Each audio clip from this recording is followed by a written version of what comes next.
Okay, Reggie. At the time of taping this, June 16th, on Sunday, it is Father's Day, and also it is what would have been Tupac's 53rd birthday.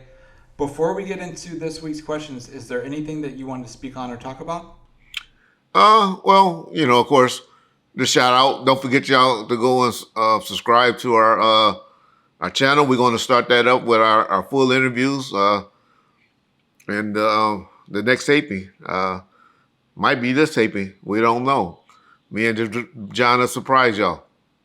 So for all you guys that want to sign up and get the full tapings, y'all need to start doing it now for $4.99. I know it's a Father's Day, so happy Father's Day to all you guys that are not daddies, but are fathers. There's a difference. A lot of us had daddies. Thank God I had a father, but I understand.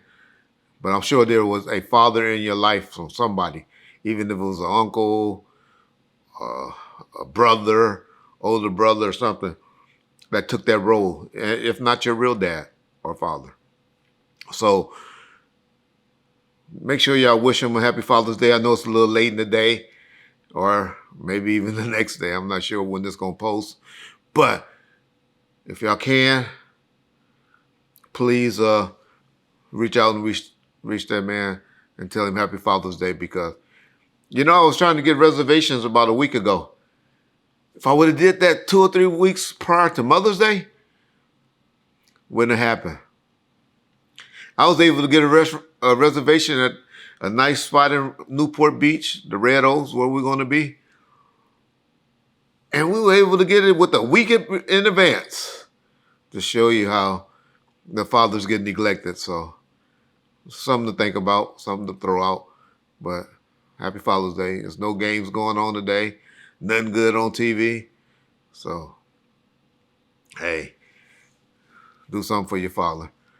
As John said earlier, today would have been Tupac's 53rd birthday. 53rd birthday. I'm going to let John tell some stories. Y'all done heard all my stories, a lot of stories. I got plenty more stories. But man, Tupac, what do y'all really think? If y'all can put it in the comment section, and I'll let John, he probably talk about it, and he going to give y'all a little surprise towards the end. I'll wait till y'all, so y'all make sure y'all don't tune off just because y'all see that fat dude, Reggie Wright, that y'all don't like. Towards the end, y'all going to see something. John going to give y'all a nice little Tupac birthday surprise. Would have been his 53rd. My question to the community is, what do you think Tupac would be doing today? Do y'all think he'll be in a beef with Drake or somebody like that? Do y'all think he'll be running the record label, or big in the music business, running labels and putting out people like Drake and NBA YoungBoy? Hopefully he wouldn't have been in trouble, but I still like NBA YoungBoy even though he did that stupid thing. But people like that, Kendrick. Other than that, John, take over, baby. Because I know you're a big Tupac historian. Y'all don't know. Y'all think y'all a Tupac historian? Bet you there ain't nothing John can't tell y'all about. Or you can't tell John about that he hasn't seen, heard, or music-wise, video-wise, interview-wise. I like for y'all to try to trick John. Because I'll be trying to get him, and he'd be like, oh, Reggie, I already saw that. So y'all try to get my boy John and show something, say something, and prove it that's Trick John, and see what he knows or don't know about Tupac, because he think he's as big as a fan. Other than that, John, go ahead. I don't know about that. I think you're. I don't know about the biggest fan ever, but Well, more historian wise. okay. I meant by historian. Yeah. Gotcha. Let me ask you this though, because I am curious about this. When people like you and Suge and Mo Preem and the Outlaws and all these people are gone, and the whole generation is gone that worked with Tupac or knew Tupac. What do you feel like will be his lasting legacy? What do you think will be what people talk about who don't know him and the regard that they hold him in? What do you think that would be, in your opinion? Yeah, is it going to die off? That would be my question. Uh, there was a 14-year-old young lady over. My wife had a little gathering for her niece dedication last week. And it was a 14-year-old girl. And y'all know I got all these plaques hanging around my house. And she was like amazed. Like, that's my favorite artist. That's my favorite artist. And I was like thinking like, damn, Tupac gonna die off. You know, most of the people that we speak of Tupac like that is usually generally 40 to 50 years of age. And so it was surprising to me to hear a young lady or a young girl, 14 years of age, speaking like that. So my question would be, is our parents, or as parents, are we teaching our young kids about Tupac like that? And are we going to continue to do that? Or are they going to pick up on the Kendrick Lamars? Or are they going to pick up on the, the young kids, the Blueface and the young kids that's coming up? It's going to be real interesting to see. And so. And now, a word from our sponsors. I don't know about you guys, but I grew up almost exclusively on cereal as a kid. And as I got older, my dietary habits changed, and I kind of missed some of those flavors, so I'm glad I found the sponsor of today's video, Magic Spoon. Magic Spoon is the high-protein cereal with 0 grams of sugar per serving. Magic Spoon fits a variety of lifestyles because it's keto-friendly, grain-free, and gluten-free. It's got all the flavor you remember as a kid, but with 0 grams of sugar and lots of protein. Magic Spoon has 140 calories per serving, 0 grams of sugar, 13 to 14 grams of protein, and 4 to 5 net carbs per serving.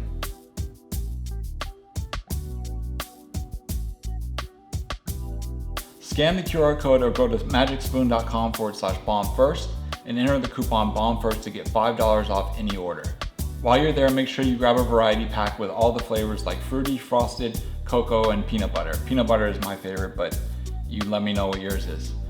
Remember, Magic Spoon has a 100% happiness guarantee, so if for any reason you don't like the cereal, just contact their customer support and they'll give you a full refund. But what I'm thinking, what I would hope that kids would, and his legacy will continue like that once we all go on, is just from parents, just like we talk about Martin Luther King, Dr. King, or Malcolm X, or from where we learned these things from our parents, will keep passing that down to their kids, and his legacy will stay strong and strong as it is today. Because if we're keeping it real, we don't talk about, we love Michael Jackson, but how many channels are dedicated to talking about Michael Jackson like Bomb First is, like Arts Channel is, like Vlad does a lot, my boy Cam Capone. How many channels are around that does that for Michael? Or Jimi Hendrix? I don't know, there may be, but I don't know. But my taking would be, I think Tupac, I know they're not like this for Biggie. Even you guys on the East Coast, they love Biggie. And quite frankly, I like Biggie, his music. It has really, really grown on me. And so my point is, will it be passed along like that? I believe Tupac is one of those rare individuals like Elvis Presley that legacy is going to be still on for generations to generations. My belief, what he would be doing at this current time, would be something in politics. I really believe he would have been doing that and been active in politics more than a music executive. I believe he would be like Arnold Schwarzenegger, where he would do movies, but would have still got into politics. It would be my hope and desire that he would have been. Y'all might get mad, a few of y'all might get mad at me, but don't y'all love what Jay-Z doing in the community? Well, if I'm keeping it real, I do. And so maybe if he would be on the level of what Jay-Z is doing. So stuff like that. But his legacy that I would like to continue for it to be on is just that he was the GOAT, the greatest rapper of all times. And nobody yet still has surpassed him and won't surpass them. Will be the hope and the legacy that young kids in the history books write about Tupac Shakur. Yeah. I know he was interviewed one time, and they asked him what he would be doing in 5 years, and he said that he hoped that he would be doing A&R at Death Row, Mm. and that he would drop an album maybe once every 2 to 5 years. And he said, I don't really have anybody other than like Paul McCartney to compare it to, because nobody else has done it. But I would see myself doing A&R and then dropping an album every very few years. So somewhat I feel like on the level of what Jay-Z does now, where he doesn't drop an album consistently, but he'll do one every 5 years or 4 years or something like that. But Yeah, I would differ with him. I would think that, and maybe he said that because Michael was still doing albums a little more often. And y'all got to remember, contrary to what y'all believe, Tupac was still mad at Michael Jackson.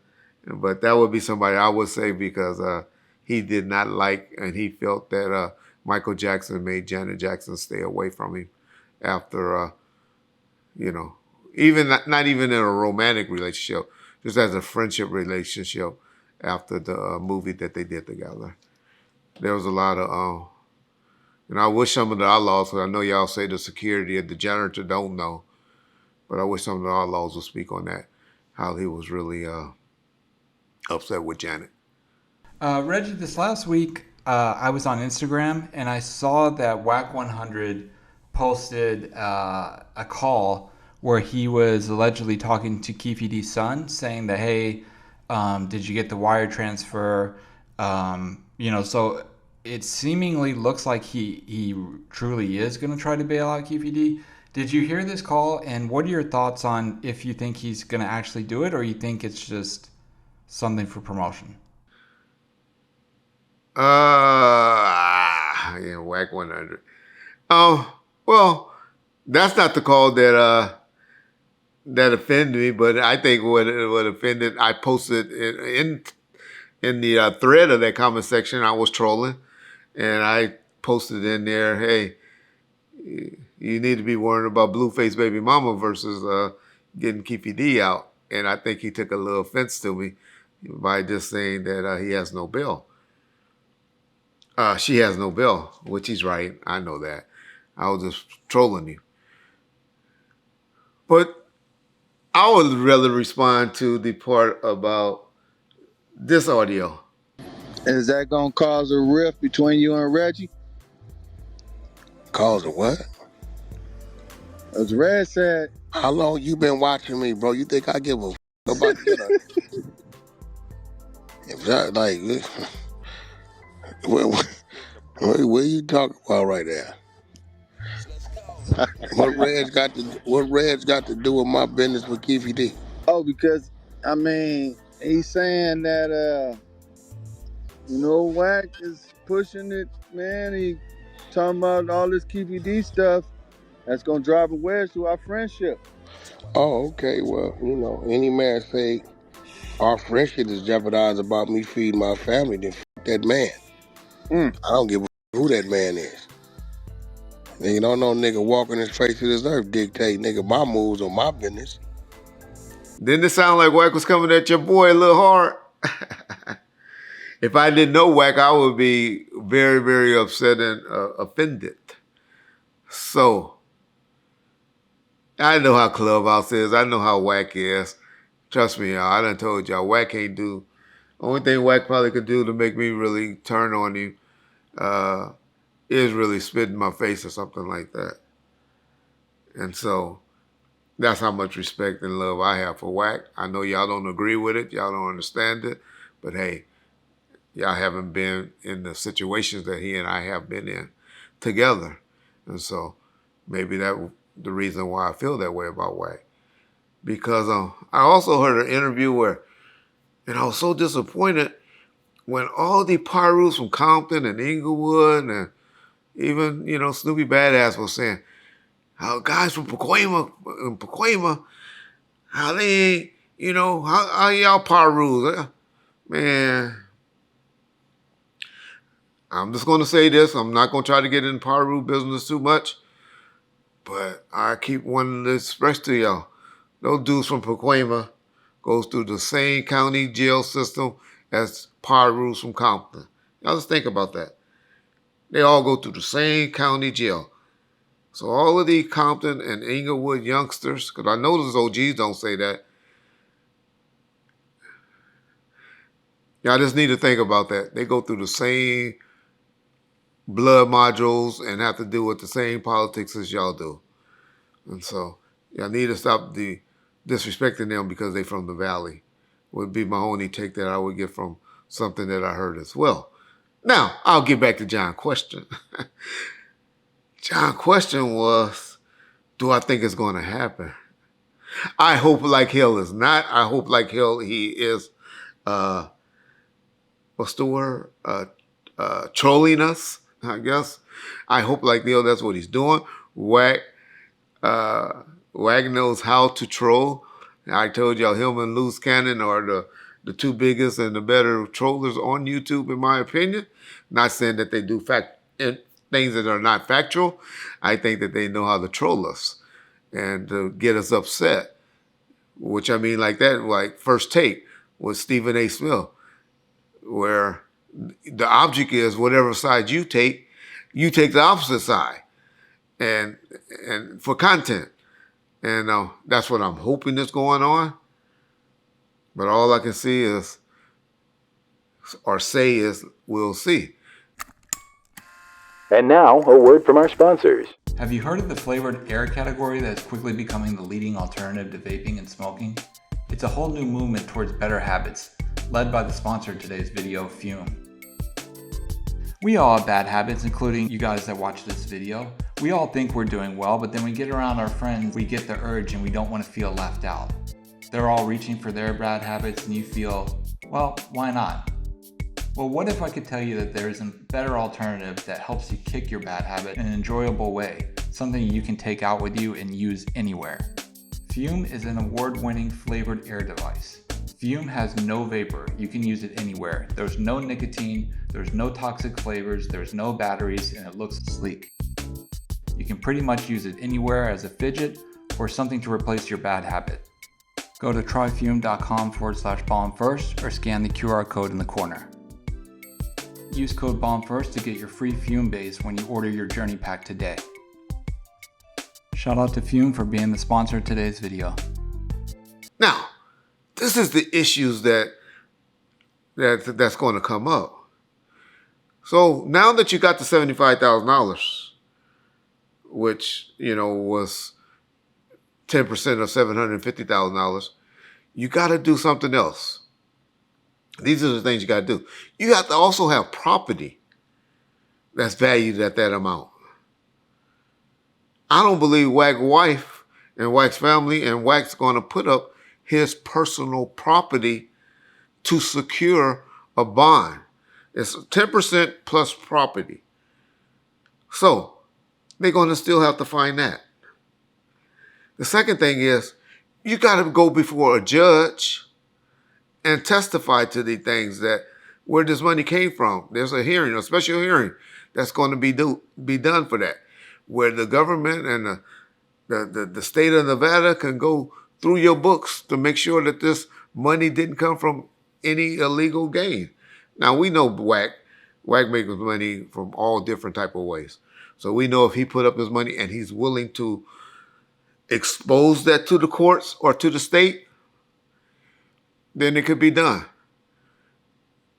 Is Wack willing to do that? I don't know. And so I believe Wack would definitely give him the $75,000, but I don't believe he would expose himself and his properties and his financings and his business to Keefe D, Keefe D's attorney. That would be my question: is why is the the call going to the son and not going to the attorney. Wack is a better businessman than that. He knows that. That's why the deal fell through with him and Suge, because he was dealing with the attorneys and not the family and friends. And that's when he learned that, Suge was playing both sides of the sword. So that would be my take. Hey, today is Monday. We'll see. We'll see by Wednesday or Thursday, because it doesn't take that long if he's trolling us or not. And but one thing I'll say, Wack was right. One thing I'll never do, I don't care who it is. I don't care if John Electa, if he say, hey, Reggie, I see the numbers Gene Deal is doing over there with our channel, and he's willing to do an interview with us or with him. I'm doing it on this channel. I wouldn't say no. I will never stand in the way of another man making money, putting money on the table of his family. That would be my take, and that's be my ultimate decision or say about what's Wack doing with Keefe D to bail him out. And that's his business, y'all. Saw this man electing to make money.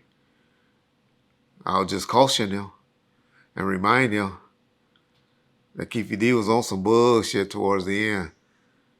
Ask Vlad TV what he did to him. Ask my boy Art the Dialogue what he did to him weeks before he got arrested. So Wack, just be cautious, because they are on some bullshit. They are on some bullshit with beating niggas out of money right now. But I know you do better business than that.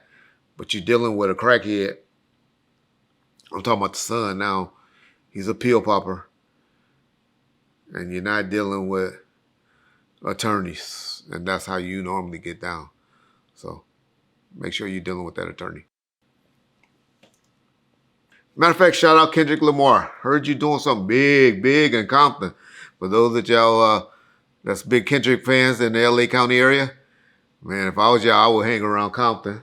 I might get in trouble for saying that, but they doing something major in Compton this Saturday. And y'all might get to be a star, especially the young ladies that like to be in videos. But Compton, Saturday. All right, that's all I'm going to say on that. He also giving out a big concert on June 19th at the Forum in LA. Man, if one of y'all smart enough to stream that online, get in there with your cameras and try to stream that. Bomb first, we'll post it up on our YouTube channel. So y'all got it. Y'all want to stream it, reach out to me if y'all got tickets. I'm still trying to get tickets. My son is a big Kendrick Lamar fan. Like John is a Drake fan, my son is a Kendrick Lamar fan like that. And so, hey, Top Dog, you get word of this, your boy Reggie Wright, reach out to Wack 100. I need some tickets. I need 3 tickets to that concert at the Forum on June 19th. June 19th, y'all. Y'all know what that is? That's that date. Y'all look up, research. That's June 10th day. That's when the slavery, which it had been happening before, but that's when everybody got official word that we give credit to, when the slaves realized that they were free. So do some research on June 10th day, June 19th. That's a big day. Black folks, they used to call it Watermelon Day. You know, you old white folks, that's what y'all used to call it. That's when black folks used to get around and eat chicken and watermelon. That's where that joke comes in from. Reggie, I don't know if it's just me, but do you get a lot of spam calls or no? Yeah, man. Spam calls always coming in my phone. And I'm wondering what's happening. I get them. I seriously get honestly, and I'm not even exaggerating, I probably get 7 a day. And they say that the reason that people get spam calls, the reason that all this happens are these big companies that can't really keep data safe. Like, for example, Ticketmaster, I don't know if you've gotten any tickets through them, but they had they were hacked, and 560 million users' information was compromised and then put up for sale on the dark web. And you would think like, oh, okay, that's how this is happening. It's just my phone number, but the thing is, like, your name is out there, your email address, your home address, and credit card information. And at best, what's going to happen with all this is you're going to get more spam calls. At the worst, you're looking at fraud. And the crazy thing is, like in this case, Ticketmaster did nothing about it. Like they said that they didn't think the hack would have a material impact on overall business. All these businesses that we do, like online shopping, and we do all this stuff with, they're so happy to collect our data, but they don't do anything to protect it. So I took the initiative, and I got with today's sponsor of this video, Aura. And what Aura does is they will alert me if my data has been part of a data breach or leaked on the dark web, and it gives me super fast fraud alerts. So if anyone tries to use my data to access like my credit or my bank accounts or anything like that, it lets me know right away, and it removes my information from data broker websites so I get less spam. So through Aura, I get things like transaction monitoring, I get a VPN, I get antivirus, I get password managers, parental controls, identity theft insurance. I get all this stuff from one app in one affordable place. So if my information was breached through Ticketmaster and I had Aura, I wouldn't even have to worry about it. I wouldn't have to worry about more spam calls or any of that. So shout out to the sponsor of today's video, Aura. I'm not leaving myself or my family vulnerable to data breaches. And if you don't want to either, you can go to aura.com/bomb first and try your first 2 weeks for free. The link is in the description. But Reggie, let me ask you this, because there's a kind of a debate going online, and I don't know which side I'm on. I mean, I kind of know what side I'm on, but I wanted to get your take on it. And the debate is TDE, Talk Dog Entertainment, or Death Row Records. Which label was better than the other? Snoop Dogg actually was asked about this in 2019, and he basically said that, I'll quote him actually, he said, I think, and this is me just saying it as being part of Death Row and being on the outside looking at TDE, but TDE is a better version of Death Row Records. With no disrespect, that's with all the respect, because once you look and you see what somebody did, you can look at and do it the right way, and you can see them do it the wrong way, and then you get your chance to do it your own way. And then you're able to take the wrong out and do it the right way. So basically he's saying that TDE learned from Death Row's mistakes and did it the right way, and people that have chose TDE over Death Row, their main reason is saying that Death Row only had a 4-year run and that TDE went longer. But I wanted to get your take on that. What do you think, and how would you compare the two labels? Well, I get what Snoop is saying, because if you just take the CEOs, for example, Top Dog. How many of y'all really know how Top Dog look if he walked in this regular dress, not with a nice earring or jewelry on, not with an entourage? And he's not that type of dude that have a big entourage with him. Y'all know how Suge Knight looked, but y'all know, but y'all didn't know that until 95, 96, where Suge made himself more visible and it became Suge Knight and Death Row. It has never became Top Dog and TDE.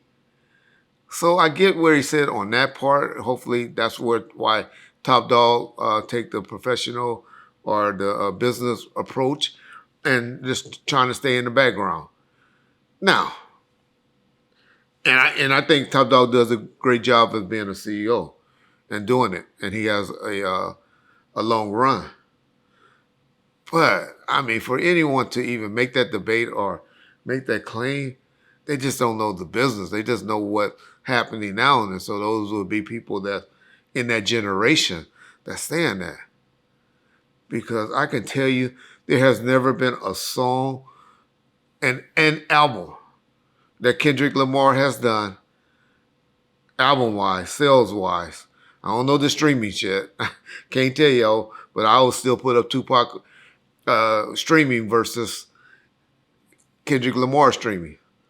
Now, I love the shit out of that song. That's playing right now by Kendrick Lamar. They Not Like Us. But I done heard about 10 different people rapping on that song. And every time I listen to that, I love it. It's because of what DJ Yellow did. It's the real reason. That beat is off the hook. Y'all go here. I done heard gospel songs. I done heard mama girls rapping about the kids about it and everything. And so was it really Kendrick or was it really DJ Yellow that made that song a hit? I don't know. My son is still a Kendrick fan, so I ain't gonna never shit on Kendrick. Okay.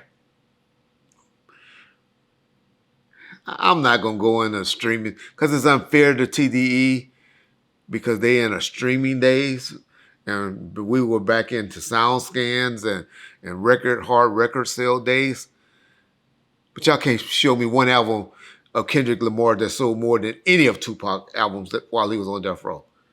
Not one.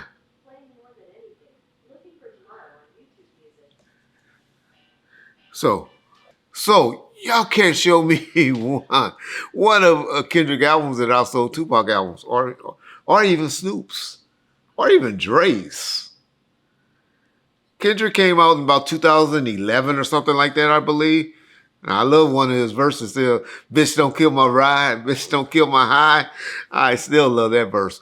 But so he's catchy, and they great. They're a great label. But to compare them to Death Row, having 3 artists, Dr. Dre, Snoop, and Tupac, and then a group artist, the Dog Pound, the compilations and stuff.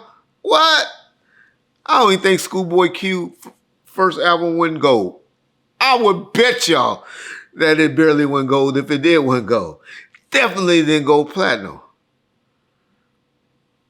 Kendrick doesn't put out records enough to compare to Death Row. Now, Death Row, if you want to compare him to Dr. Dre, or, you know, the way he put out albums and the way Kendrick put out albums, then yeah. I think they only do that because you got 2 guys from the red side, young black men that were executives, and they would Interscope Records. Shout out Steve Berman at Interscope. And they want to make that comparison. But the people that making that comparison, I would just ask you to go look at the latest top rappers for all time. And I bet you Death Row has 2 up in that top 10 list. And I don't think Kendrick, prior to this last song that he put out, which was a diss track, I don't think you can compare them. But John, you the statistics, man. I know people only want to hear statistics and not opinions. I don't want to argue with nobody that's 30 years old because yes, I love R. Kelly. Yes. My mama loves Smokey Robinson. You know, my point is from time periods, they think Smokey and Al Green and all of them was the shit. I think R. Kelly and Chris Brown and Usher, I think they were the shit. So it's kind of hard. It's like generations. I think LeBron, y'all gonna get mad at me, on the basketball court was better than Michael Jordan. I even think Kobe was better than Michael Jordan. But why? Because I watched more of their games in detail than I did of Michael's and Magic's and Larry Bird games. I watched them. I was a fan in the 80s. But you can't tell me, I can't tell you a game of LeBron and Kobe's that I probably wasn't there. Well, LeBron's, I didn't attend a lot of them. But Kobe's, I attended every one of his games. I could probably count on my hand the time of games, home games, that I missed of Kobe Bryant's. So, of course, I'm going to be more, I'm going to feel more of Kobe passion because of how he took me from a low to a high in games, when he hit those game-winning shots and all of that. So I understand why a lot of you young people would think Kendrick music can compare, because that's all you can really say on TDE for those that are making that claim. It's Kendrick. You can't compare Schoolboy Q to nobody but Lady Rage. I don't know. Y'all tell me. Y'all want to compare them to the Dog Pound? I don't think you can. Y'all want to compare them to Corrupt? I don't think you can. Das? No. I don't know who y'all can compare them to. You definitely ain't going to compare them to Nate Dogg. Well, you may compare him to Nate Dogg. And he was better than Nate Dogg. But Nate Dogg was a different type of artist. He was more of a hook and not the lead. He was a Robin to most people and not the Batman. Hopefully I'll get my point. Hopefully that debate ends there. But I'm going to let my boy John, the stats man, tell y'all, post up and put up Death Row numbers, Kendrick numbers. And that should end the argument there. Yeah, I agree. It's hard with the time frames because the way the music industry changed so much going into streaming and then going into essentially music being free. If you pay for a subscription with Spotify or Apple, you basically get the album for free, where in the Death Row days you had to go and purchase it. But one point that I would bring up is the activeness. So Top Dog Entertainment, and I'm not an expert on them, so if I get any of this wrong, please correct me in the comments, but I feel like they've gone a year or 2 years or 3 years where they don't put anything out. Whereas if you're talking about Death Row's first 4-year run, every year they came out, they did 1 to 2 albums, with the exception of 1996 where they put out 5 albums. So I would love to look at that too and see, because I know Kendrick doesn't drop an album every year or even every other year. So I would love to look at, the artists that they put out and how frequent they put them out and compare that too. Because if you're talking about longevity, of course you're going to have a longer run if you don't put anything out for 2 or 3 years at a time. Just you have nothing to succeed or fail on. But we'll put up the numbers and compare them with that. But I agree with your point. I know Kendrick's album Damn, it's RIAA certified at 3 times platinum, which isn't a knock on him because I don't know how that works with the streaming and all that stuff. But if we just go off certifications, no comparison. There's no comparison. Videos, of course they tour maybe a little more. We may have a little concerts because arenas wasn't allowing rap artists into the arenas back in the day like they do now. Now we have amphitheaters and stuff like that where you got venues that's just set for 10,000, 15,000 people. Where back in the day you would have to try to fill out an arena. And to fill out an arena, you would have to, have 3 to 4 or 5 different acts. You would have to basically have tours. And so that would be my take. And just remember, Tupac put out 2 albums on Death Row in 1 year in 1996. Oh, things to think about. Let me ask you this, Reggie. Over on Vlad's channel, Roger Bonds, the bodyguard or security for Diddy in the not so far away past, he's doing an interview and he spoke about the incident that Cassie named in her lawsuit where evidently somebody saw Suge at Mel's Diner or something like that and came and told them and Puffy and all those guys grabbed guns and went down there to confront Suge.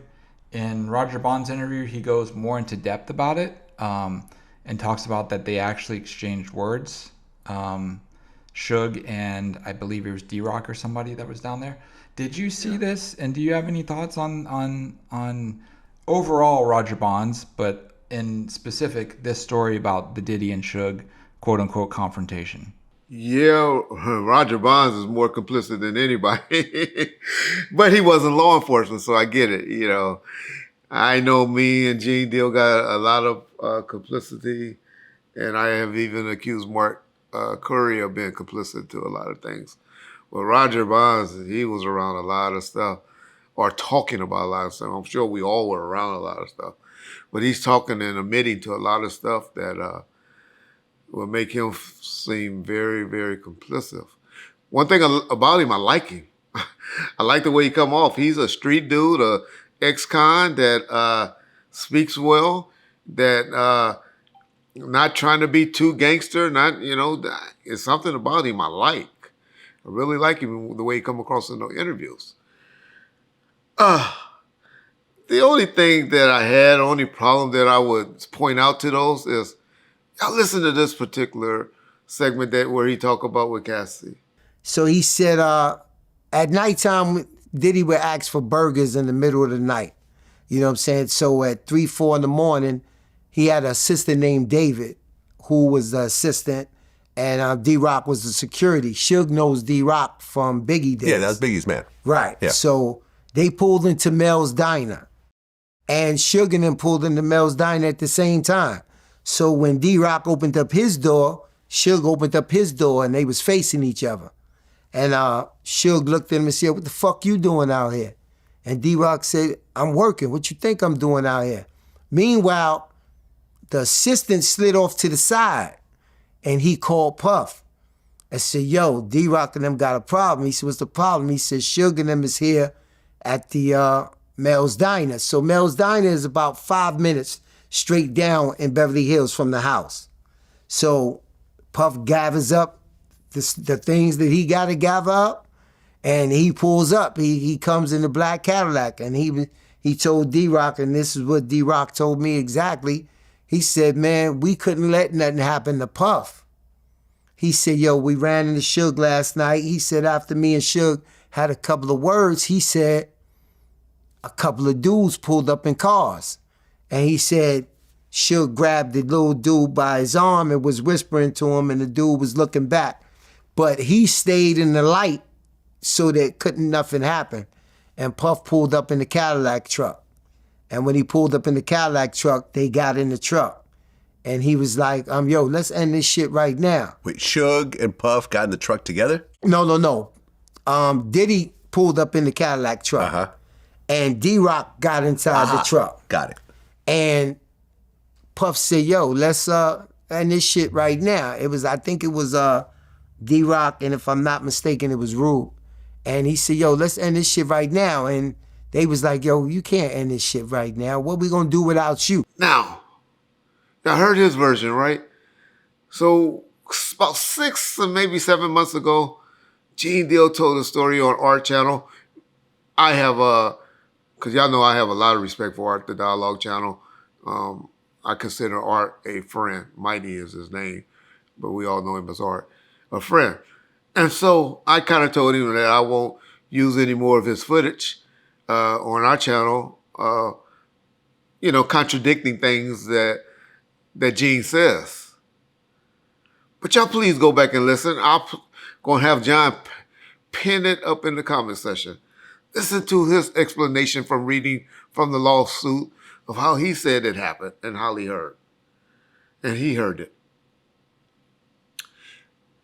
It's different incidents. Same incident, different stories. My only take would be, I keep telling you how Gene be adding salt and pepper and hot sauce to stuff.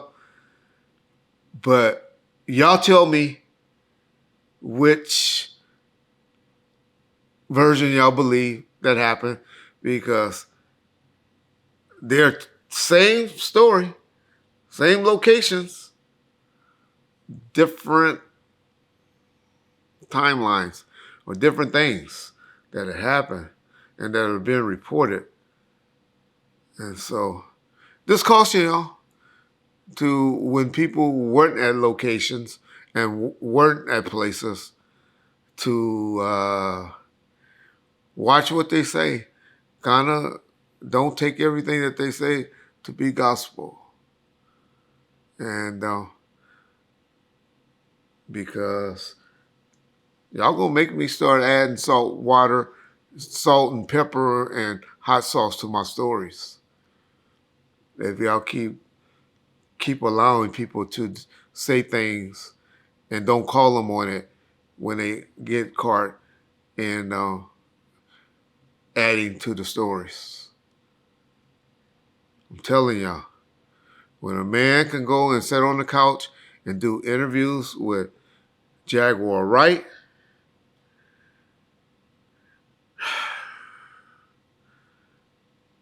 that's people that don't care. And like I said, I'm not shitting on Jaguar. I told y'all I agree not to anymore. But I'm not gonna say that they not a conspirator channel.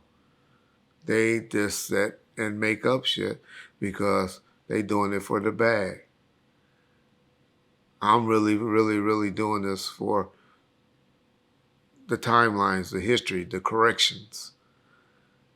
And but if that's what y'all want, if y'all want to be entertained and still knowing the facts, then y'all gonna push me in that direction. I'm gonna start telling how I was saying dicks and stuff like that in people's mouths and butts and stuff, since y'all seem to get turned on to that. Y'all gonna make me start doing that.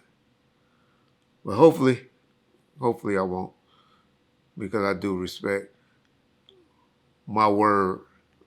Because my dad has always told me, your word is all you got. And I truly, truly believe that. Peace, Mount First. So the U.S. Sun is reporting that Foxy Brown is being sought as a key witness in the upcoming murder trial for Tupac Shakur. That prosecutors basically believe that she can place Keefe D in Las Vegas, which Keefe D has said there's no proof that he was in Vegas the night of the shooting. What do you think about this? And do you think they have a shot at getting her to tie everything together as far as placing Keefe in Vegas? Yeah, well, my boy Mob James has said it a few times too, huh? He recently even said it on Vlad channel. I was trying to get him to shut up. He kept talking, right? Y'all check out this segment with me and James on Vlad. They drove by the street or whatever. I'm not saying you did or didn't. I don't remember your statements on that. But, or if you ever gave a statement, and I don't even want a statement from you about that. But if you knew that, he said, Suge said, why didn't you notify anybody? He a lie. I said it here on Vlad. I said it in the hood. I said it when I told everybody to lock and load when the Southsides came in that white Cadillac. I'm the first knew that they was there. We had the little flip-flops. I told Buntry, Southside's here. The little homies not on all, I ain't gonna even say their name. The little homies, all the homies that was at 662, they out here. Now, where the bus stop was at is right there on the same side as the building of 662, right? There's a bus stop right there. Where the parking lot, you drive in the parking lot, bus stop. They pulled by the bus stop. If you was there, wasn't you? I was there. All them Metro cars, listen. Come on, I remember this shit like yesterday. I'm just trying to well, just tell me to shut the fuck up and then you explain it then. I don't want to say I'll tell you. Let me finish. All right, go ahead. So I was the first to say that. And then now here goes Suge trying to make it seem like this nigga lying or this nigga. I don't need no props from nobody. But everybody I talk to know I've said the same thing at the beginning. And it wasn't with no police. It was with the homies. And I said it on the podcast. And so he said it as well. I know it's going to be a hard time getting James to come to court, is why the prosecution is probably worried, because they also heard James say how he don't want to go to court, and he going to run from the subpoena. So yeah, I mean, Keefe has told us the story about Foxy Brown and Von Zip, for those that y'all don't know, meeting up right before the incident, and Von Zip offered the gun to Keefe D and them, to go and retaliate.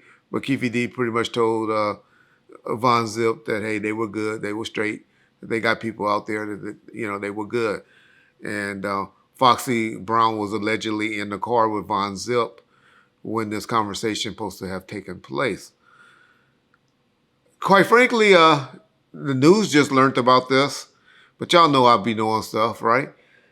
And so prior to the grand jury, the investigator that was handling the case was trying to reach out and find Foxy Brown. Matter of fact, I had even got Foxy Brown brother's phone number to the detective that was handling the case. And but at that time, they learned or had got information that she was about to have surgery. I guess she has a problem with her hearing or something like that, where she's deaf in one ear or something like that. And she was about to have surgery for that. So I'm sure that's why they elected not to subpoena her, because she was going under some medical situations and all of that. But I don't know. Don't have any independent information from Foxy Brown that she have ever talked or met with any investigators or confirmed that she did see Keefe D and them out in Las Vegas. But if there's anyone that's out there of September the 6th, that has pictures of Keefe D and them in Vegas, because I also know that and saw that they have receipts. They forget. I guess his attorney don't know all of this stuff, just listening to Keefe D. They know that they found in a duffel bag where they were had rented hotels and stuff like that out there in Vegas. And so I'm sure that will come up. So I don't know how much of this is this news reporters writing, but I had heard it in allhiphop.com. If you said you heard it in the Sun, I know that particular investigator for the Sun that's been reporting on Keefe D matter has a close relationship from someone in Las Vegas Police Department, because prior to me knowing that he had been arrested, I think that guy from the Sun was also reporting as well that Keefe had been arrested. If y'all ever look at the time stamps, for those of y'all don't know that like to comment, for when we went live, and I think we went live an hour before anyone was reporting it, but I did notice the guy from the Sun was up and had wrote something right around the same time that I did. So I know he is connected somehow. So my point is, yes, they probably just doing their due diligence, but it's all going to be based on whether the judge kick out the statements, because you let one jury from, and you need 12, but I'm just saying it's not one crazy juror that once they play all of the different interviews where Keefe D pretty much confirming and bragging about it, and it gets to the jury and not past the judge, Keefe's done. Keefe, a lawyer wouldn't even allow him to get on the stand or to try to take it to a court. He wouldn't even allow it to go to a jury or a judge by trial, by a juror by judge type situation without, once the judges don't kick out all the different interviews. Now, if the judge kick out the interviews, then the prosecution going to have a tough roll ahead of themselves. If he said, hey, those interviews can't be played before the jury. But if y'all tell the truth, well, I know there's a few of you trolls out there that don't understand. But a civil-minded person, a person that can honestly sit in front of a court and say, no, I didn't wear a little yellow helmet and never been on a little bus, when I was in school. A person that can honestly say that would never, ever say Keefe is not guilty once they hear all of those particular statements He done statements on BET Chronicles, Murder Rap, Art Dialogue Channel, Vlad Channel, Cam Capone Channel, and probably some other ones I don't even know of, and his book. You play all of those interviews from all those different places, but people gonna be like, "Oh no, we don't believe him. We don't believe he did that. He had no part." No, they gonna go in the jury room and be like, "If he's that stupid enough to say all those things, and he ain't crazy, and he ain't been wiping shit on his face and all of that, and he ain't crazy, then the nigga need to be in jail for the rest of his life." And it's unfortunate. It's unfortunate for, his sake, for putting yourself in prison being that stupid is what I mean by being unfortunate. I believe in justice. And so having or saying all that, I do believe in justice, and I believe this need to be put to bed. So all you nut cases that's out there accusing other people and trolling and making fun of this and saying Reggie did it or this person did it just to be vindictive and to be assholes can finally go on and maybe try to be like the other fools doing. Try to maybe go and try to solve the Biggie case. Maybe y'all need to go and move on to that. Try to help push LAPD into working that case correctly. So, hey, that would be my take. But who am I? But that's what's happening with Ingrid, Foxy Brown.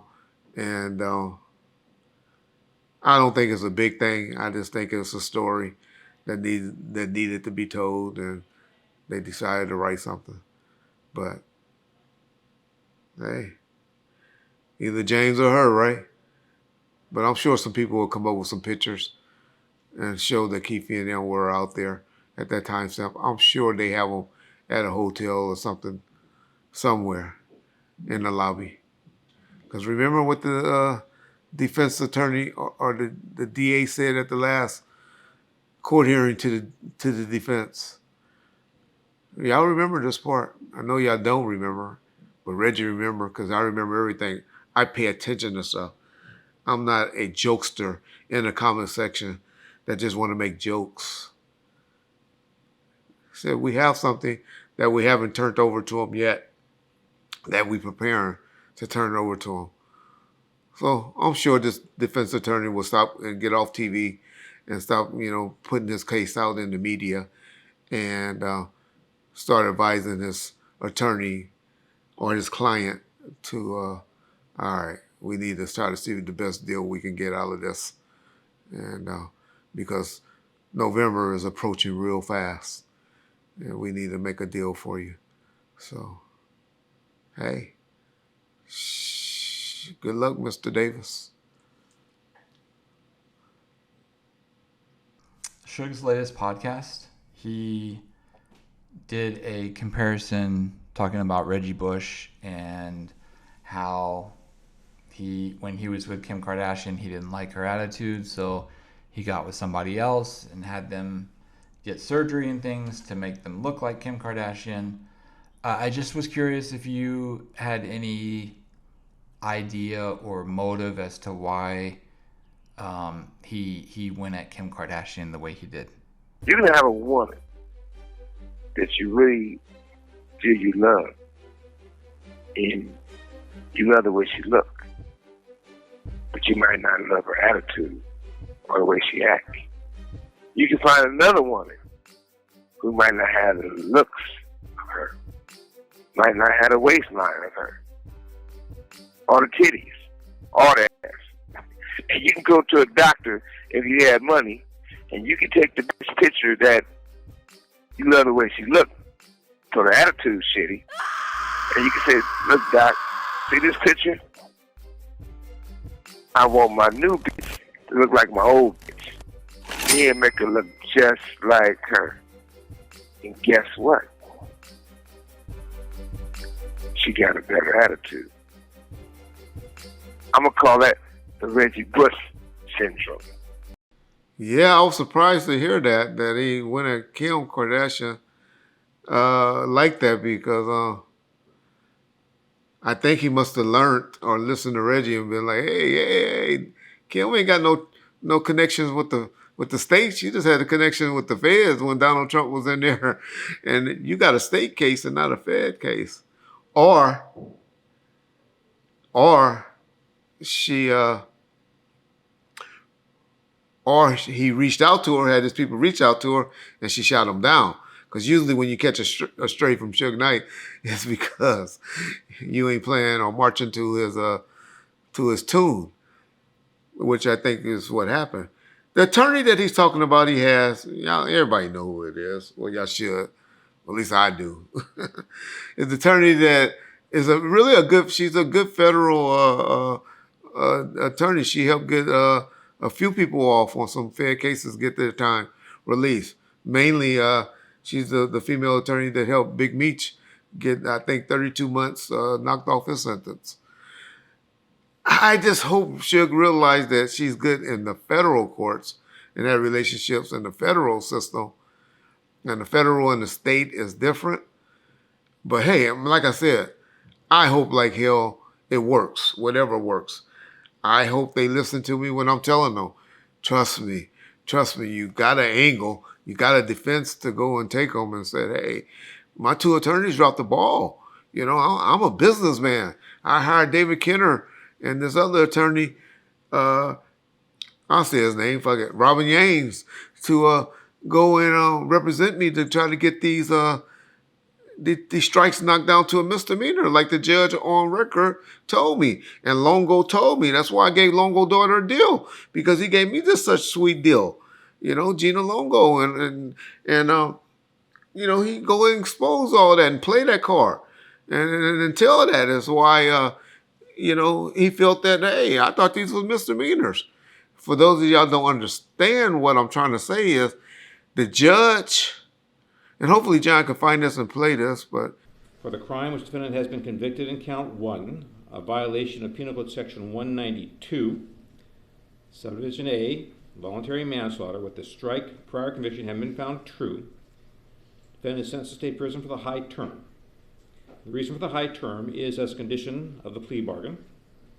The high term is 11 years and must be doubled under the strike law.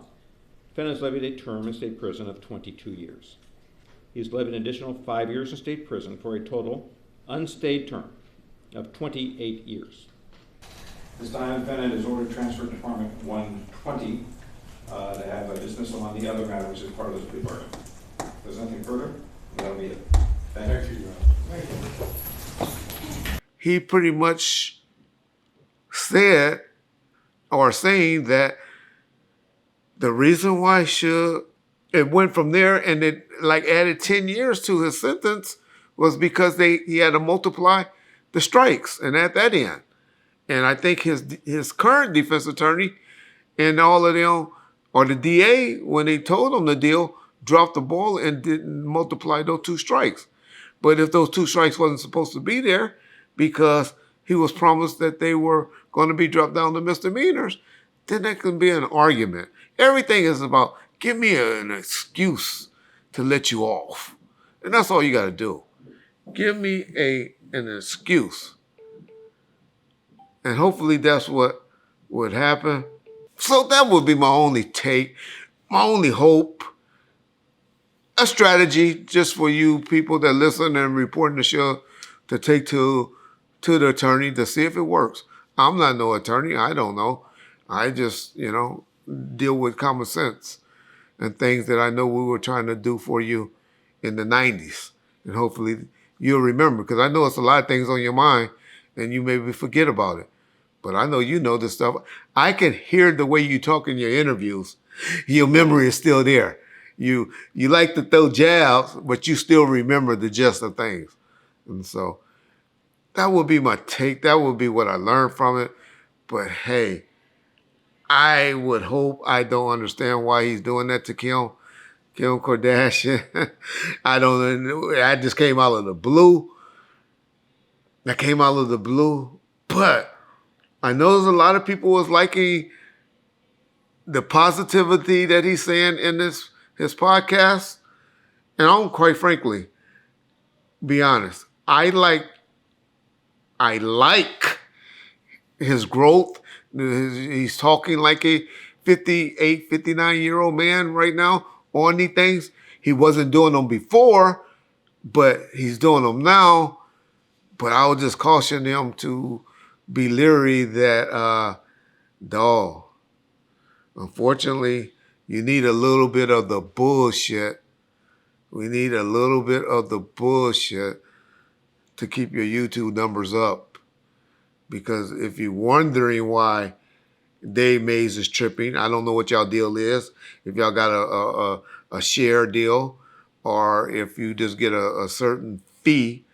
But trust me, that check that you was getting back in December and November, I know how this game works. I go through it with John every 22nd of the month.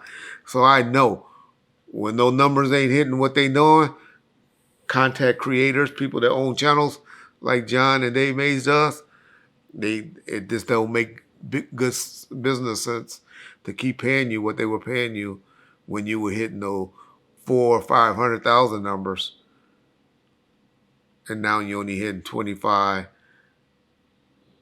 to 75,000 numbers. Piece of advice. Piece of advice, bro. That's all I would caution you all. I remember Reggie in 2001, working at Death Row. I remember when Suge first got out. They called me and asked me to do a photo for the website of Dre in a room surrounded by a bunch of police. And it was basically in response to, and I just wanted to get your thoughts or the insight as to how you guys heard about this, that they were claiming that Dre had filed a restraining order against Suge in 2001 and basically said that he couldn't communicate with Dre through email, through phone, through fax, or in person. Do you remember that? And do you remember how you guys found out about that restraining order, if it was indeed true? Yeah, actually, I think, I know Suge never got served, but I do know it was filed that he did an order of protective to him. Because, Suge came home August of 2001. They were fearful, We had threw our little jabs on little music and, little songs and stuff like that, but they were actually fearful. The things that happened to Eminem at the Source Awards, and where it was all from a result of him being with Drake, if we keeping it real, and they definitely felt that way. I remember they were working at Larrabee's. That's what Dre liked to work at this in West Hollywood. Y'all know anything about West Hollywood? But I'm not saying Dre that way, but he loved the studio in West Hollywood called Larrabee's. And we had we had heard that Jimmy was up there listening to the Chronic 2001 and or some music, maybe it was for the Wash something. And we had some Magic, shout out Magic, and a couple of his homeboys that went up there and was, intimidating. Magic always come at you, just like as y'all seen Magic when he was trying to talk to Lil Wayne. That's Magic. And Magic get loud and he started talking about what he doing for the kids. And this is for the kids, this is for the kids. And so I say all that to say they were getting little threats and little things like that was happening. And Dre was just trying to be on the business tip. He was trying to be, an adult and be like, hey, I don't need you niggas around me, coming around me, messing with me and stuff. Stop trying to mess up my happy home.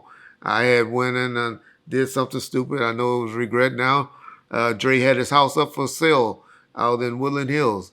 And me and and Teresa Swan. We went looking at the house like we were like we was hunting for the house, and went in there leaving our business card, Death Row business cards all through the house. And so, man, so Dre was just tired. He was just tired, and hey, me now being 50-something years old and older and all that, I get it. I get what Dre was doing and what Dre has done to distance himself from the bullshit. I get it. I didn't get it at the time. Thought it was funny. Thought we was just trolling and all of that. But, somebody in the comment section every day that said, Dr. Dre and the Dog Pound 1. Well, if we're talking about financing and all of that, I agree with you and all of that on now. But you didn't win when the day of the taping was Father's Day.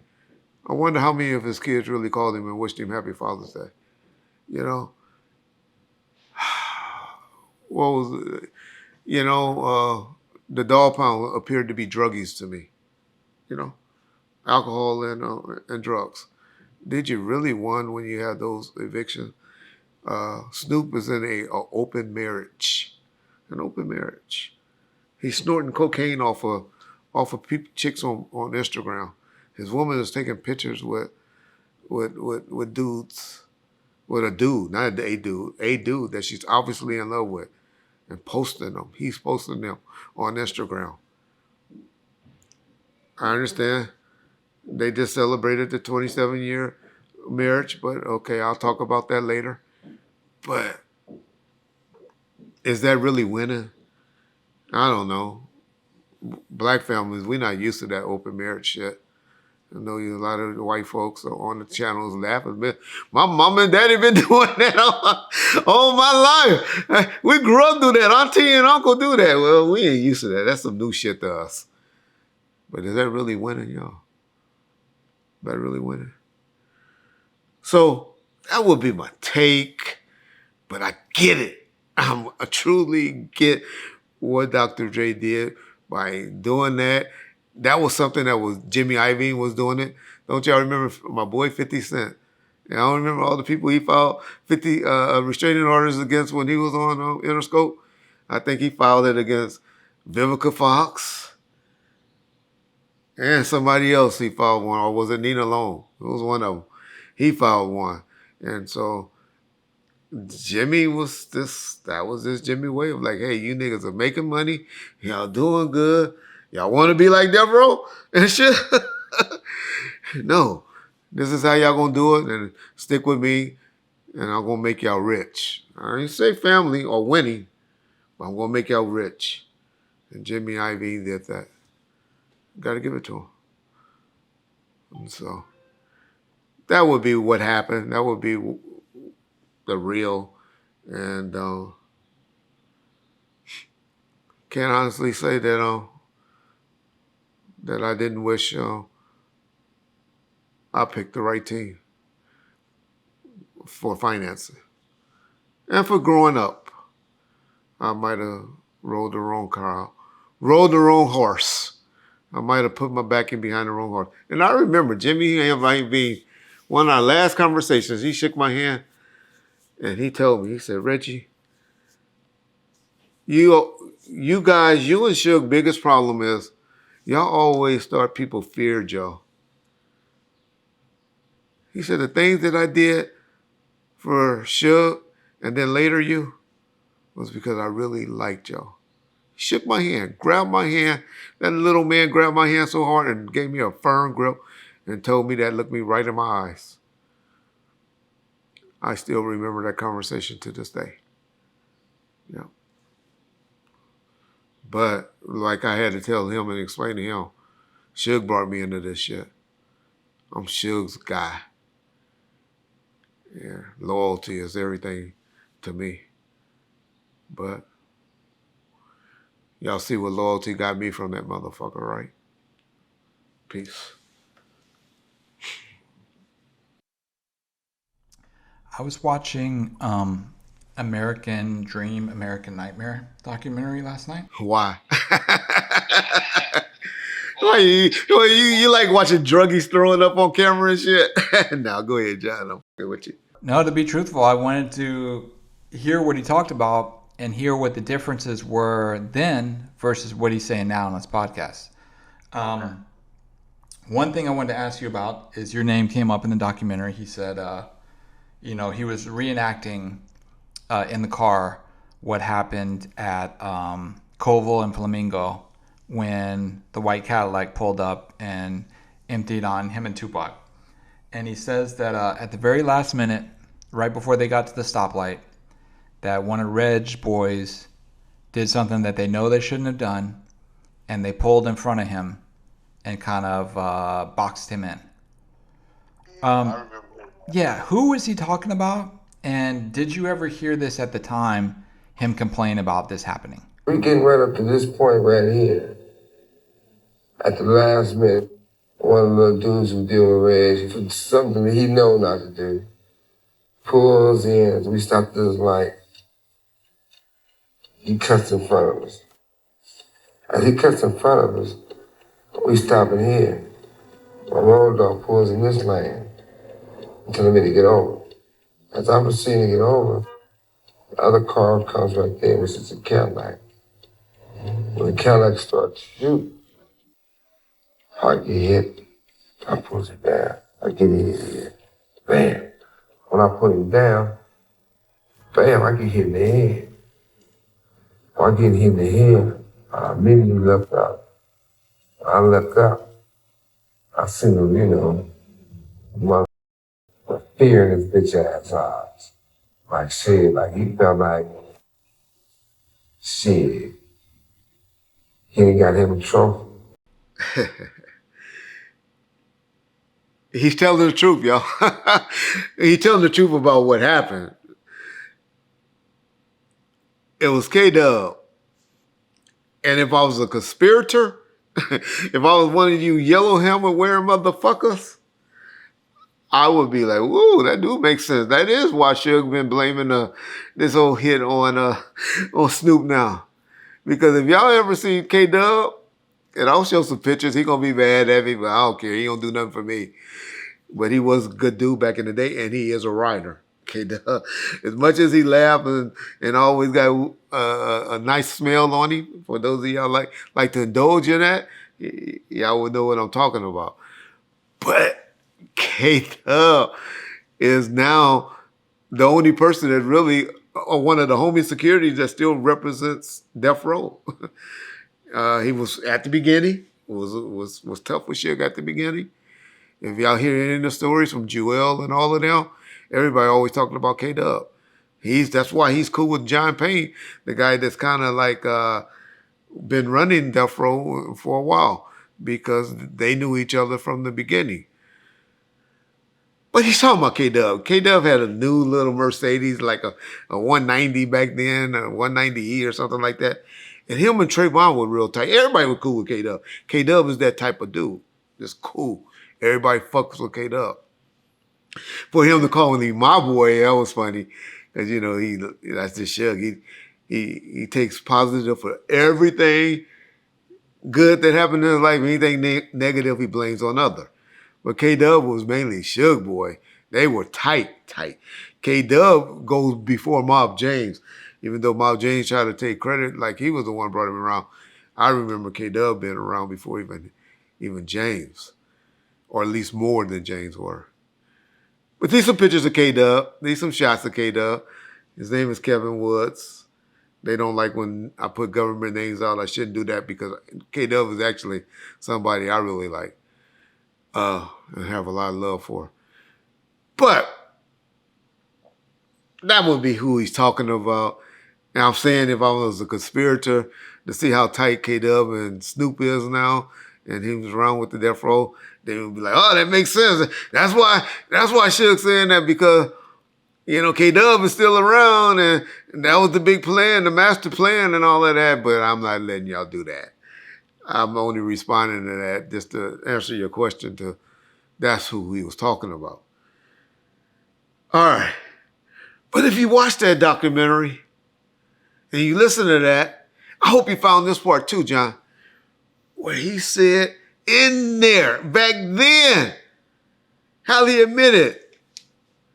My little brother, he was that MOB. He done took down a well-known African gang man. He was real. Vodka. You see how I took off? I said, you get that? So understand one thing. You gonna push that line on somebody. And some gangbanging activities gonna be involved. It's consequences you got, you know? After that situation, we on some real ghetto politics right now. You got homies over here, you got rips over here. You getting everything you ask for. The best in this rap game, shit.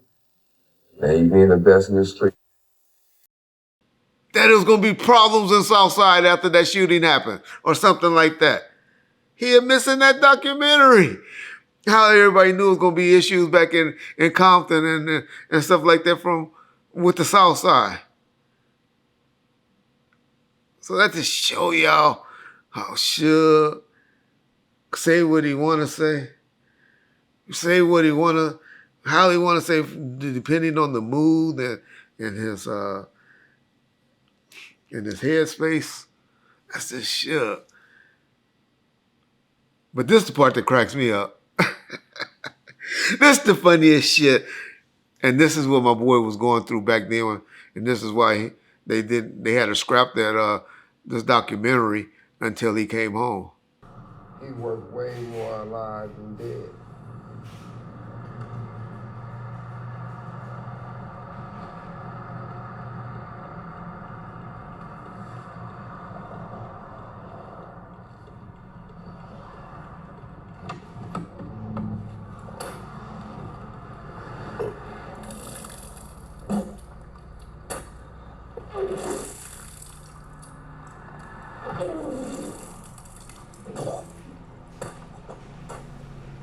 Y'all thought he was crying and got emotional and did all of that. Because he was talking about Tupac and got all emotional. And that's how much he loved Tupac, right? And nigga did that because he was a fucking druggie. Look at that. That's a druggie. Peace bomb first.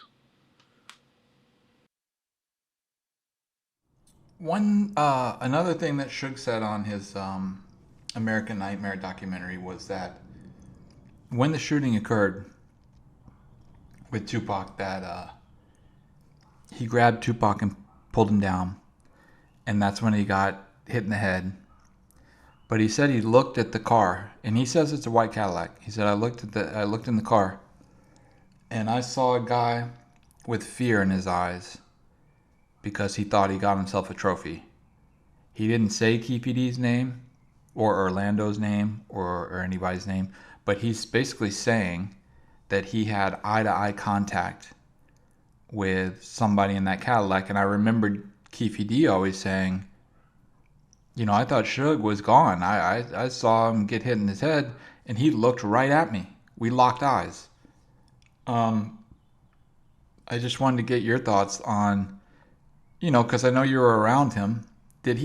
Has he ever privately told you, or have you ever privately heard him say it was Southside? We getting right up to this point right here. At the last minute, one of the little dudes who deal with Reg, for something that he know not to do, pulls in. We stop this light. He cuts in front of us. As he cuts in front of us, we stop in here. My road dog pulls in this lane and telling me to get over. As I'm proceeding to get over, the other car comes right there, which is a Cadillac. When the Cadillac starts to shoot,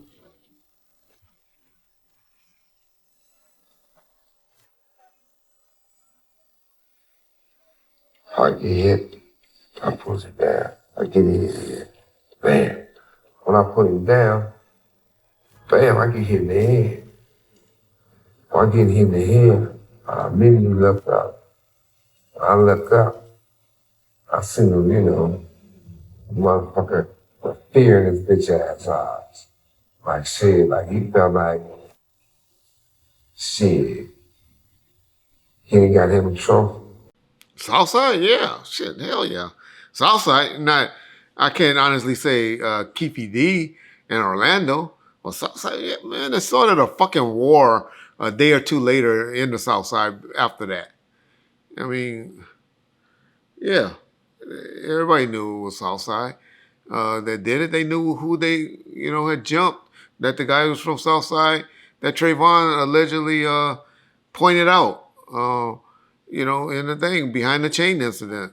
So everybody knew it was Southside. Only you conspirators and you motherfuckers on the YouTube want to try to rewrite history, and niggas that ain't from Compton or LA area that want to make it be like it wasn't Southside Compton Crips. Everybody knows Compton Southside Crips. But yeah, Suge says that stuff, and the doc. I can't say whether or not he didn't look at the guy. Keefe D said it as well, the way Suge said it.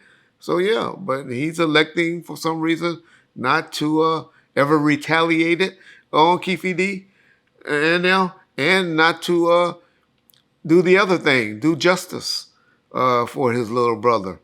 The jumping in the back part, yeah.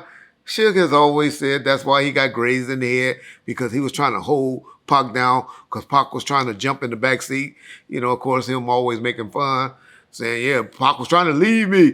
Pac was trying to leave me, jump in the back, But that's just, I guess, when you go through trauma, how you trying to, to deal with the trauma, because that has to be some form of trauma that he dealt with from, getting shot at like that. But yeah, I have heard that he have definitely said how he was trying to hold and push Pac down, but Pac was trying to jump in the back seat of the car for whatever reason. I guess if y'all go and listen to that crackhead, I forget the old man name, that was trying to say Quincy Jones' daughter was in the back.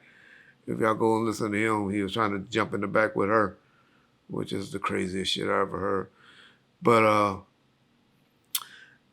But that happened. I mean, well, who to say? If he's sticking by the code or not, identifying, I don't believe he saw who it is or was or recognized at that point who it was, meaning knowing for sure this was Keefe D, who had, that had did this. I just think he, like everybody thought, of some male black guys that after all of that happened, yeah, you consider him bitch. Just like Gaddafi's statement. What was his statement? They look like a bitch in the face. Of course, anybody that's shooting, you let somebody come walk in and shooting and start slapping or beating up on me right now. I'm going and I survive. I'm gonna be like, that bitch ass motherfucker. That's just what you say. That's just what you think of people that try to hurt you and do stuff with you, do stuff to you. And so that's what I believe, why he made that statement about how he looked or his appearance and all that, and Gaddafi as well, by his statements of saying how he looked in the face and all of that. But hey, listen to what he says again. Said it before. Listen to what he said in his own words in that documentary as well. How this guy looked. I mean, what was going to happen to Compton, what he knew was going to go down the next day. He pretty much telling y'all then what he felt and what he knew what was going down. Why did they go? And that's why I get so mad with him now playing and trying to rewrite history and stuff like that.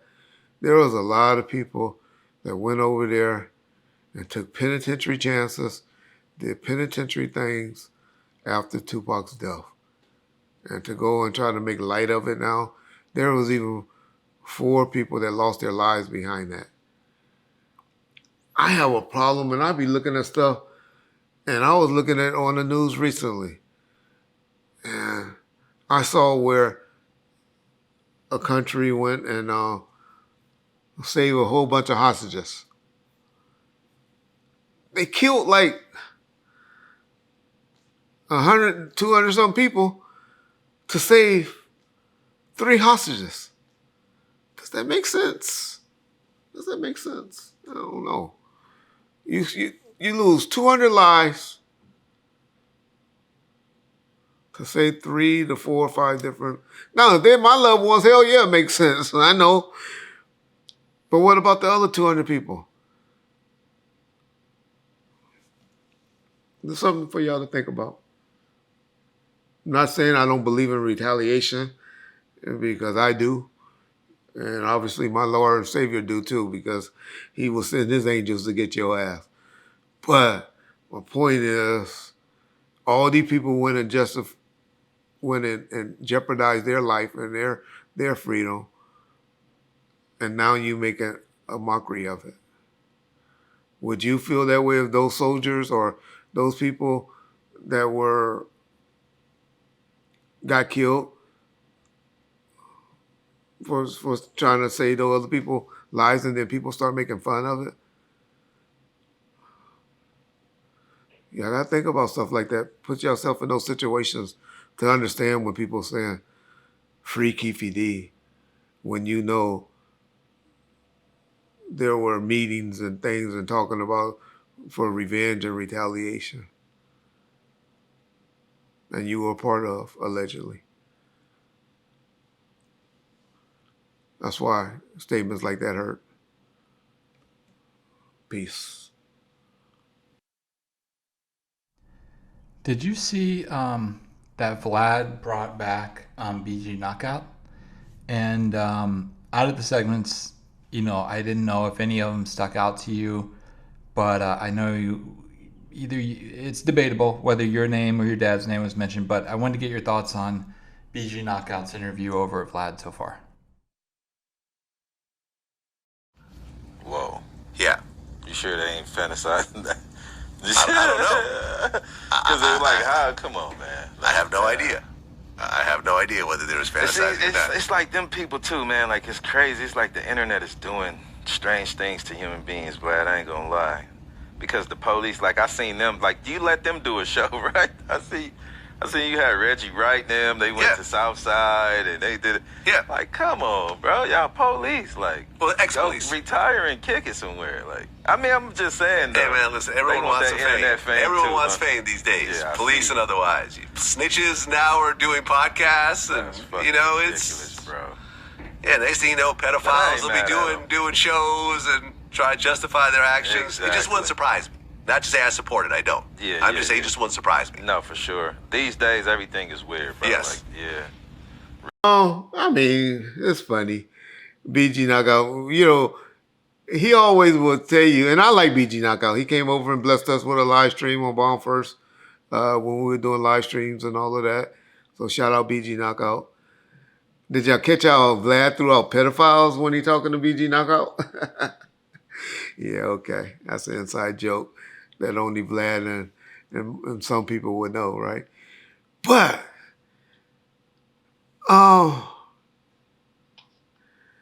it's unfortunate that people think so ex-cops or retired cops can't tell their stories, but ex-rappers or a one-time hitter rapper can tell stories and tell stories. It's funny to me. That would be my only take. I noticed he told a lot of Suge Knight stories at the beginning. Yeah, I would think that, I don't know, what was the meaning or where were they going with that? But hey, I guess he can. They were trying to get content, and I know how hard it is to get content. BG, my only take would be, hey, man, just remember, cops got stories, ex-cop stories can tell their stories, just like ex-gang members can tell their stories, just like rappers that had one song that hit can tell their stories about being rappers. I would just conscious you to think about that and to remember that when you making statements like that. Because like I said, even though I like you, BG, never had no problems with you, you don't get no freebies with Reggie Wright. I'm going to bring up things and point out things when you speak on Reggie Wright in this. So be careful when you use the name Reggie Wright, and you won't catch any strays. But if you like strays, then I'll give you your stray. And but what you should have been mad at was how you get whenever the word pedophile get used around you. That would be my take. Did you see where they kind of went back and forth about Vlad saying he had heard the audio that Suge said, and in regards to Tupac and BG Knockout's response, which was a valid one if you're not schooled on what happened, but his response was somebody would have said something. Biggie would have bragged about it. People would have talked about it if that really happened. Did you have any thoughts on that? Because I know it's a touchy subject, so I'm not saying that what is in that audio actually happened. I'm just saying, what do you think about BG Knockout's response about it being legit or not being legit? Totally agree. And trust me, by me responding to this, it's not me up here validating that bullshit happened. But my thing is, what I do know and what I have learned, especially when it comes to SNA victims, is all of them don't report things. And they don't talk about it because they be so embarrassed about it happening.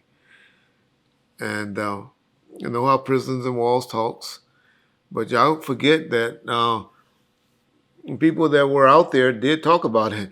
People like to always say people never talk about it. Nobody talked about it. Biggie rapped about it in a song. He talked about it. Chino XL talked about it. We only blame Wendy Williams and all of them for talking about it. But the point of, so people were talking about it. I still don't believe, I'm not up here saying that's true or not. It's something that I have never heard anybody with any credibility, I'll use that word, say it. I haven't heard people talk about it, but I'm saying with credibility. But the point of the whole thing, and what y'all misunderstanding what Wack is saying, and when I kind of co-sign what Wack is saying, is not that it happened. Once again, Reggie Wright, Bomb First, is not saying that. All this I'm saying is I know where the fuck he gets it from. And that's what people got to understand. And even by Vlad verifying that he has heard it. We know where it comes from. And that's the motherfucking person that you should be mad at. For you to be calling yourself the friend or my little brother, even if it was true, you shouldn't be repeating it later on in life. That's what y'all supposed to be mad about. Not that somebody is out there telling it or speaking on it or whatever. That a motherfucker in that position shouldn't never speak on it or put it out there in the universe again. That's the problem I have with it. That's all I'm going to speak on it. That's all I'm going to say about it. And that's all I hope they ever have to say about this situation. Because I hate for that audio to be released where you talking about it. We'll hate for it. Peace, Bomb First. So I know I want to say like the first 3 years, we were labeled as Snoop haters. But in the last year, you've been very vocal about defending him from allegations that are being thrown out there. I just wanted to get your thoughts on this. Snoop celebrated 27 years of marriage the other day. I didn't know if you had any stories being around Snoop and his wife, or if you had any memories, but anything that you want to speak about on that topic. Yeah, shout out to them. Like I said, I believe they have an open marriage. I really believe that. And but one thing about Boo Boo, Shantae, or whatever y'all want to call her, I only know her as Shantae, My wife used to be her hairstylist, my ex-wife. My first wife used to be her hairstylist back in the day. And she was always quiet, low-key, and real quiet, smoke her weed and chill. One thing I like about her, and because, well, I can tell you, I was at their wedding. I remember where it happened on Fantasia Yacht Club in the Marina City Club. Damn, that was over 27 years ago. Remember being over the security and all of that, and setting up that and on the boat, and that was a lovely day for them. But that would be my memories. That, like I said, that she was always cool and low key. Even Snoop, I tell y'all, Snoop has always been cool. The only problem I ever had with Snoop was that I felt he was out there rewriting history. He was trying to, instead of saying, and I just wish, in most of his stories, if all he had to do was say, in the 90s, I felt this way. Now, being older, being a father, a grandfather, I feel this way. That could have cleaned up everything that he has ever said. But he all tried to change history and rewrite history, in my opinion. And so that's why the times that I would say something negative about Snoop, that's all I meant. Now, the part about Snoop defending him of lately is just because, man, y'all just don't know how being accused. Number one, that's worse. Station, but mainly a molestation to a child, some child abuse, anything dealing with a kid or an adult. Those are the worst things. But then murder, to being accused of murder, just out of vengeance, just to get back because I know this is what can make y'all not like me anymore or like that particular person, is to accuse somebody of murder. It's wrong. It's just outright wrong. That's a hell of an accusation. Y'all just don't know how it makes people feel, and your family members and people look at you around you when you're accused of things that you didn't do. Now, if you did something, that's cool, but to be accused of something that you didn't do is wrong, in my opinion. And I know. I tell you, I'll bet anything. I'll bet limbs, life, anything, that Snoop and them did not know that Tupac was going to get shot and later die that night. I know it. And to be accused of that later down the years. Now, I know some of y'all was like, well, he accused Suge of that first, because Suge didn't either. Suge had nothing to do with that bullshit either. But to be accused of that, and I know y'all say, well, Snoop did it first, because we do got paperwork where Snoop made that accusation, about Pac as well. And so I get it, but not an eye for an eye, right? As Grandma would tell you, two rights don't make a wrong. I just have a problem with people being accused of anything like domestic violence, child, sexual, any type of things like that, murders. Those are major things that you just can't take back, and it stains you. It stains you for the rest of your life, even if it is true or if it isn't true. If it is, it should, but if it isn't true, it shouldn't. And so I would say that'd be my reason for defending Snoop of late. And if you really watch and listen to him, what his growth and stuff, and I like the point that he reaching back and trying to get old death row artists, get them a chance and give them a chance to make some money and all of that. So the more you study people, you start to learn and pick up things, and then the more you study a person that you've been defending, and then you start saying, oh yeah, I forgot. He did used to be that way. Oh, yeah, damn. He did say that.